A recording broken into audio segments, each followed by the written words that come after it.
graphic, motherfucker.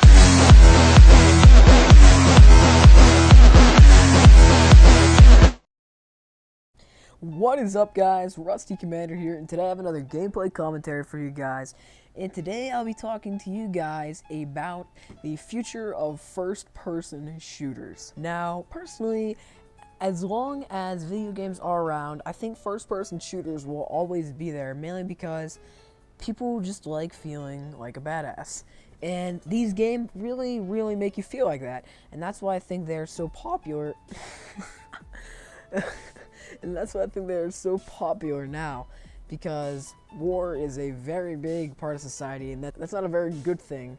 But people like to act like they're a soldier and like they're a badass and stuff like that, and that's why I think they're so popular. But talking about the future of first-person shooters, personally, I think in the next probably 5 years or so, Call of Duty and possibly Battlefield will probably die out, and a new first-person shooter series will rise up because of this. And I do not know what the series will be, but I think it'll be something innovative and a lot more interesting to play than Call of Duty and Battlefield, because Call of Duty, whether you like it or not, has been the same thing for the past several years now.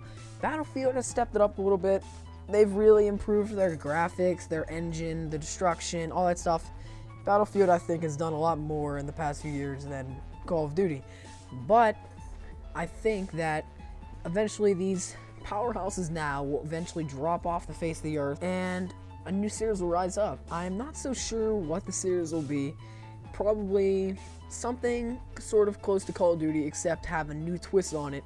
It'd be very fun to play. I do not think motion control will take a major part of gaming in at least the near future, especially in first-person shooters, because I just don't think it really fits the audience that well. I think people just like to sit down, chill with a few friends, and just sit there and play some video games, and I don't think they want to be walking around and stuff.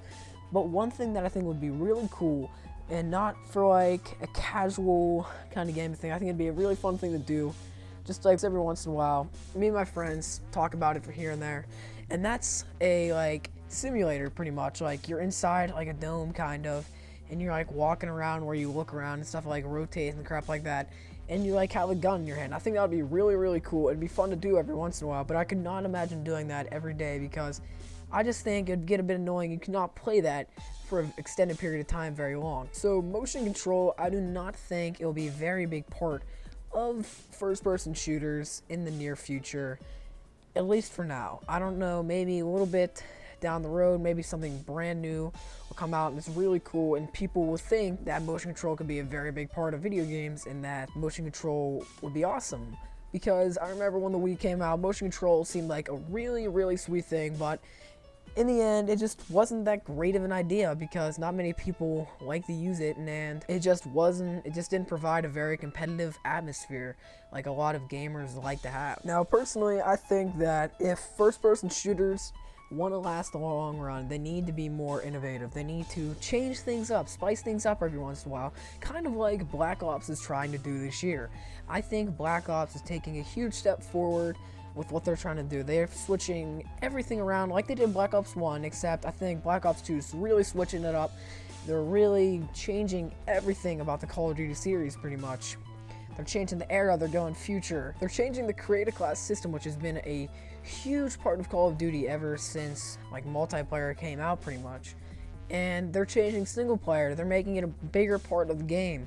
They're changing the story paths, that you can have different story paths based on what you do in the game. They're changing created classes in single player, so you could have multiple different playthroughs and each one can be different. And then they're also making a big step forward with the zombies. Now, everybody knows in the Treyarch game, most people pretty much play the game because of zombies. And I think Treyarch is starting to notice that, and they're really taking a big step forward with zombies this year.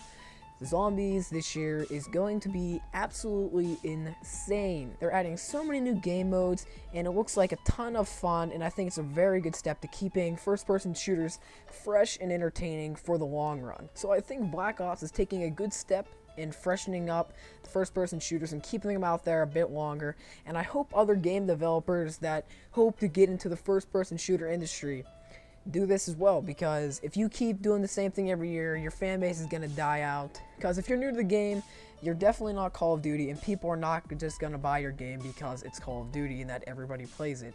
You have to bring something to the table that will make your game special and make people want to play it.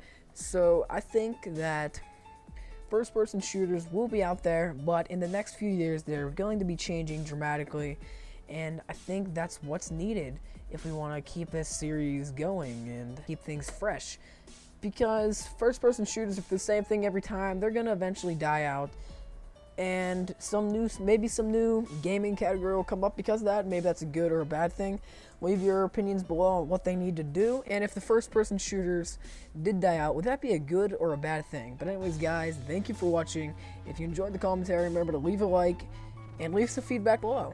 But anyways, guys, thank you for watching, and remember to keep it elite.